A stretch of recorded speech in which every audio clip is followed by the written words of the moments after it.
With just over a month to go before the launch of the 24-hour tube service, the UK's largest union of its kind is calling for the scheme to be halted immediately and indefinitely. Steve Hedley is the Assistant General Secretary of the RMT and says Londoners can expect further strike action in the run-up to the launch of the night tube.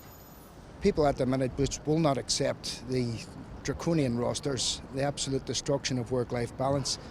And on a more practical level, they've not even worked out how they're going to do the engineering work. If things are shut at night, if things are running at night, then the engineering work's done between the last train and the first train, and that has to be rescheduled somewhere. It'll mean a big close down of the lines, perhaps for a week or 2 weeks.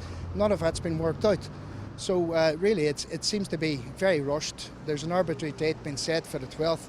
We're in favour of a night tube, by the way. We think it's going to be good for jobs, it's going to be good for the economy, but we want to do it properly, and we want to do it without sacrificing the safety and the work-life balance of our members. We're hearing that further strike action could be planned in the coming weeks, a further 48-hour strike. Is this a sign of things to come for Londoners in the run-up to this 12th of September start date for the night tube? Well, look, we will escalate the action because these 24-hour strikes have not brought management to the table in a reasonable fashion. They're not negotiating with us. They're coming in and it's absolutely bizarre. They're sitting in one room, we're sitting in another room. Every 2 hours we hear something from them. We're not going to get it solved, I guess. So yes, unfortunately, we're backs against the wall. We have to up the action and bring this thing to a head.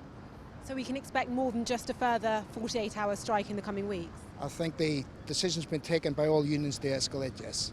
Meanwhile, a spokesperson for the Mayor's office has said this today: despite the fair, sensible and generous offer on the table, which will see no one working more hours than they do today, the unions have chosen not to put it to their members and to reject it outright. The fact is that the night tube is well supported by Londoners and by businesses across the capital. The Mayor believes that most reasonable people see its introduction as a progressive move for transport in our city. He urges the unions to get back round the table and avoid this totally unnecessary strike. As the row rumbles on, commuters can expect travel chaos, as from tomorrow afternoon, late in the afternoon, no tube services at all. Between 4:30 and 6:30 p.m. on Wednesday, you can expect services to be extremely busy, and from then on, throughout Thursday, no tube services at all.